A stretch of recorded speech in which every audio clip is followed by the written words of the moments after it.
Sal, hey, congratulations on your upcoming film, Switch Up. Thank you very much. Thank you. No, thank you for speaking to us. And more of a congratulations. It's Switch Up is being showcased at the upcoming South by Southwest. I understand you're going to be there in Austin itself, one of the most prestigious film festivals in the world. So, how do you feel about that? I feel great. I mean, it's an honor. Seriously, it's an honor to be always considered and invited to anything. Anything. It could be a Girl Scout cookie club. It doesn't matter, right? Very proud of this movie. Took us a while to finally get it to its delivery point. No, this is the first time I'll be going to South by Southwest.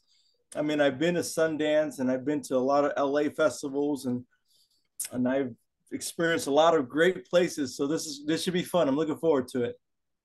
Most excellent. So, Sal, what initially drew you to a project like Switch Up? Well, I I I I've been an actor for over 23 years now professionally, and in my time I've had the great privilege of working with some great people. Um, as time has gone on, I very fortunate to be able to take projects and turn down a lot of projects that I don't think are the right voice, uh, or the right story or the right inspiration. And I turn away a lot of projects. So when Switch Up came to my table, I said, you know, this one I had a lot of humility. I had a lot of motivation. It was a very um, a great perception of life for people to see. Not every story has that, and it had all the ingredients, and it was ready to go. For me, character development is really big, and whenever you can talk about really sensitive subjects like homelessness or shelters or people who are the less fortunate, those sit they coincide for me. So that's what made me take Switch Up on. Me and my partners, we decided that this would be a project we put on the table. So I know it sounds like a very touching story, especially the fact that, it's basically, a homelessness story that could actually happen to anyone. absolutely, we're all, I mean, we're all human, right? I mean, we're all in a very thin line, and I don't care if you're in America or if you're in Asia, if you're in the Latin market, in whatever world you live in, part of the world we're all human beings experiencing the same thing, and and because of that, I think that we take for granted what's good is good now. you know what's amazing things in our life is what's amazing now, and for there's always the other side of that line. It might be something very devastating happening in someone else's life, and it could be, and at any given moment, you know those lines can cross. We're you and I, as we sit here, we're none of this is planned. Even if we wrote it on paper, how we got here, how you got to the point in your life, and how we got to, none of this is planned. And people have tried that. That's the the the arrogance of man, I guess. We think that we can plan this all out and blueprint the world, but we can't. Our spirits and our souls are guided by a bigger purpose, and so that's kind of like how the world turns. That is true. That is true. Now, I understand this is another project for you in Texas, which is it's very appropriate that it's being showcased at South by Southwest. Tell us about this. Is it what the production was at I want to say a small town in Texas of what, Brownsville? You could correct me if I'm wrong. Yeah, no, Brownsville. Yeah, you're right. You're correct. By the way, I'm just sipping on my morning whiskey here. So, There you go. um, you know, Brownsville is a small town. I guess it would be, it's a couple hours south of Houston, and it's a border town, and it has a lot of. It's very cultural. It has a lot of Spanish mainly is the population that makes up, but it has a lot of heritage. It's anything about Texas. If people have, if they haven't been there, never traveled or spent any time, Texas is a very self-sufficient state, very independent. I think in its history, I think three times it's been its own country in the history of Texas, and they're they believe in what they believe in. They've always had Mexico south of them, so they've always had to deal with the Mexico being the population in Texas. Also, they had to deal with NASA was brought later on for their all their space program, but then Texas had oil they dealt with. They had so many things. They fought the Alamo. I mean, you go on and on. They wanted no parts in the Civil War. They separated themselves during the Civil War time. So there's some incredible things. Not to mention the Native Americans that already existed in Texas. So the tribes that existed there. So Texas is a special place, a special place. That, that is true. So tell us more about your character that you portray of Ty in this film. Sure. Ty is a lot like myself. You know, I I spend my time when I'm not working. I'm a family man.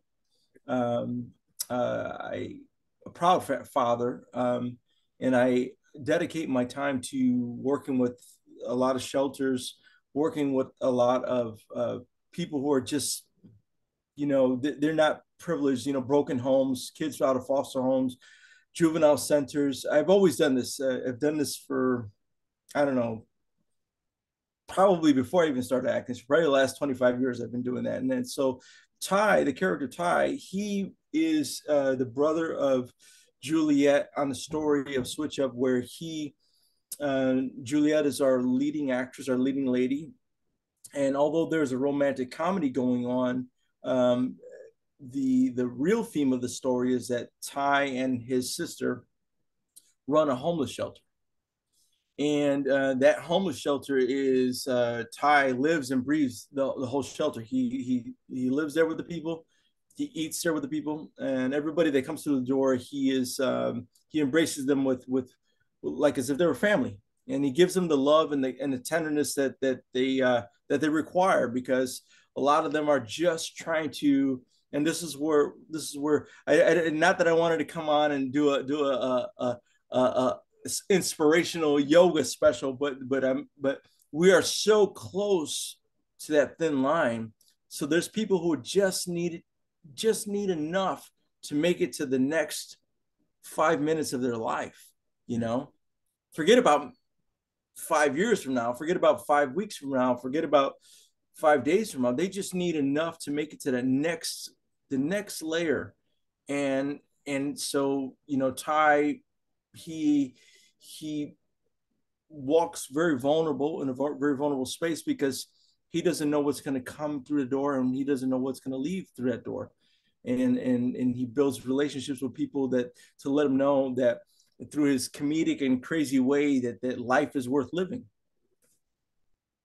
Now, this film being a romantic comedy, does comedy come naturally for you? Because I think the other project I've seen you in was like Black Summer, and Oh, that's not a comedy. I thought it was no. The I yeah I was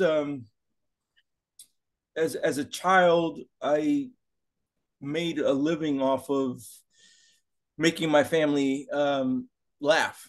and singing for them. And I grew up watching, Sammy Davis Jr. and Danny Kaye and these, multi-level performers who could sing, act, and do comedy and dance. And I just found myself so intrigued with that. And I learned that as a child. And what happened was, at that time, I was just using that just to get an extra plate of food, just to be invited and be accepted and welcomed into any home I walked into, because I came from a broken home. But later on in life, I didn't realize that that was really a lot of the groundwork for me becoming an improver. And when I was in 2000, I was invited to Second City, Chicago, to audition, and I ended up winning a scholarship and to be an improver and join the touring company. And there you go. It's ever since 2000 that my life has been nothing but improv. So how do you choose your projects, Sal? Being in the industry for so long, and do you specifically try to choose projects, like you said, based on culture, or like even like Latino heritage or anything like that? Um, you know, you can every script is worth reading. Every story is worth telling. That's the truth. I mean, you can't do them all. As a performer, we wish we could do them all, but I think when I'm reading characters, I'm looking for, if he's a hero, I'm looking for a lot of conflict in his life.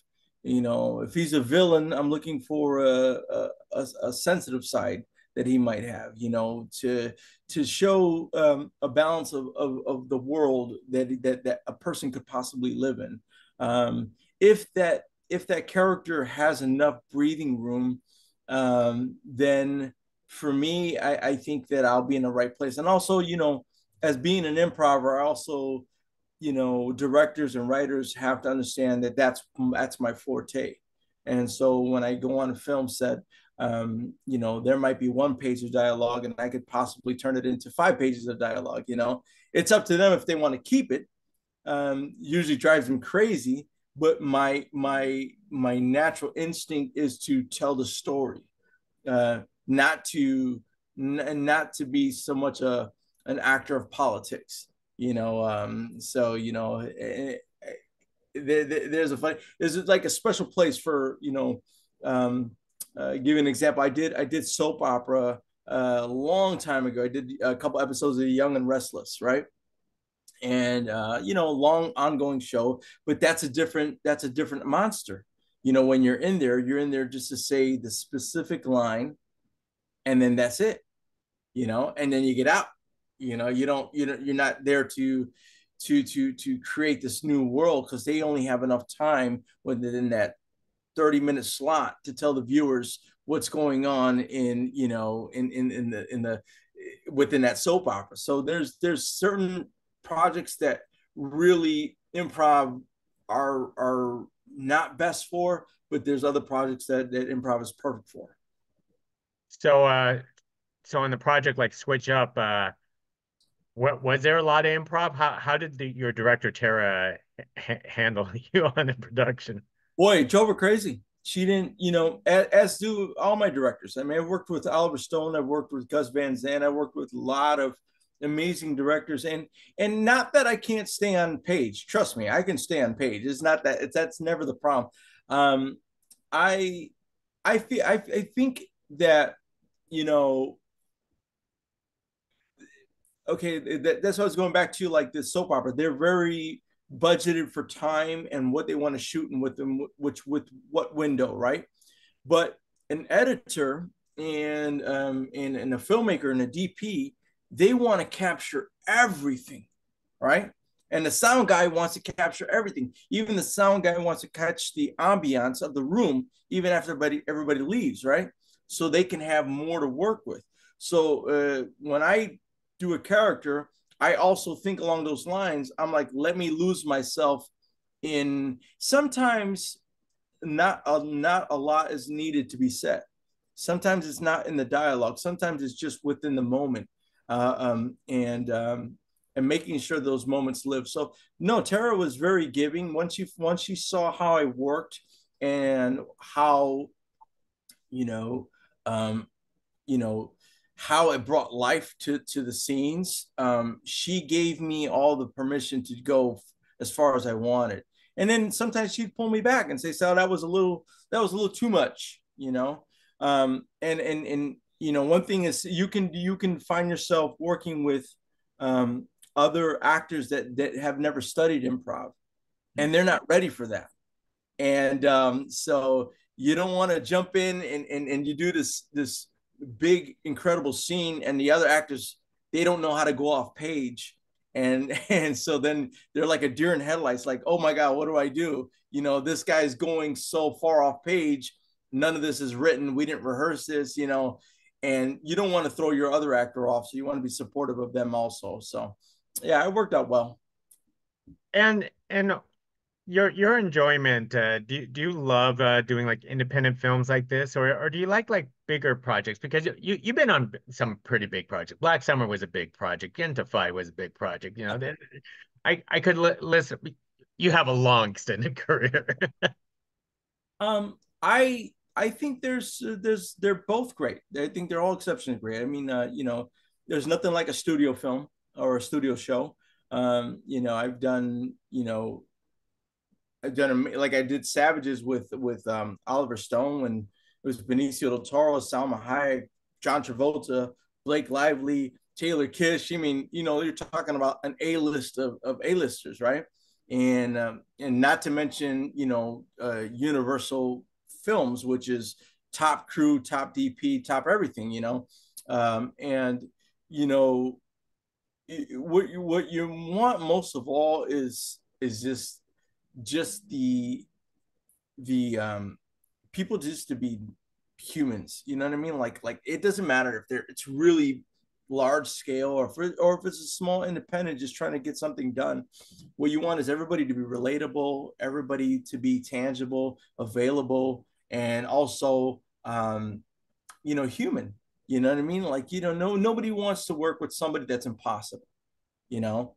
We have to be like trees, right? Willing to bend so that we can exist and coexist for 500 to 1,000 years, right? You know, thousands of years. You know, if we're frigid and we're you know, too hard and not flexible, then we break, and we have broken, you know, broken people on set somewhere. You know, so broken feelings. Well, it doesn't sound like you're that type of person, but Sal, let me start wrapping things up. So what's up next for the in the pipeline for yourself?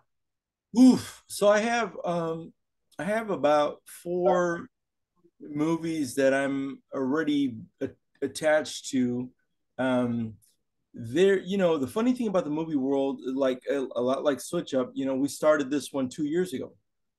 Um, Black Summer was a prequel to Z Nation, the zombie show that was on for like 8 seasons, and it had been Black Summer had been in development for a couple of years before it even hit Netflix. Hentified had been in development um, since 2016, 2015, before it even hit Netflix and aired. So sometimes shows and movies that you're part of take a while to finally find their life and find the right timing for everybody to shoot. So I've been part of.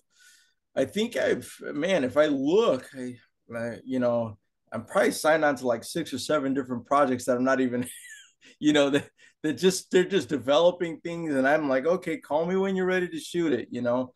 Um, my personal projects, I do have a couple of things that I write, that I'm been in talks with some of the studios. I can't mention the studios, but um, to try and get a slate of films maybe to get developed, and you know, minimum of 3, you know, maybe 10 maximum, but that's kind of like where my eyes are at, because I think right now, you know, with the streaming world, the filmmaking world has just been, it's the easiest part of making a movie has never been this easy ever in its existence or Mhm. show ever. So we're in movie making history right now, and anybody who has anybody who has a story worth telling is they should find a way to get it produced and find a budget and try and create it. And so especially since we're like I said, the streaming platform is has allowed you take Netflix for example. Netflix is probably in over 130 countries and across the globe, and so in every language. So there's Black Summer or there's On the Verge in all languages, and so you have this is probably, like I said, the best filmmaking moment ever that's ever existed in our lifetime. That is true. That is true. Well, Sal, I'm glad to hear that you're keeping busy as always, of course. Yeah, I'm not. I mean, I have to dye these grays back, but they keep coming naturally. That's the one thing, you can't cheat time. You can't cheat time. Well, you know what? Whether you could cheat time or not, we know that you love your craft, you love this career, and we enjoy speaking to you about the this new project Switch Up. So hopefully down the road, whatever comes together, we'll do this again. Yeah, absolutely. I'm so honored to you guys to have me on, and to everybody out there. If I can leave you with one thought, and that would be so that you don't think I'm just this crazy, insane man rambling on. But if I could just leave you with one thought, um, if we all could just be a better human being than what we were yesterday, if we could just have the willingness to do that, this world will be so much better. Well, there you go. Wise words from Sal. Thank you very much, Sal. Thank you. Let's do this again next time. Thank you. Yes.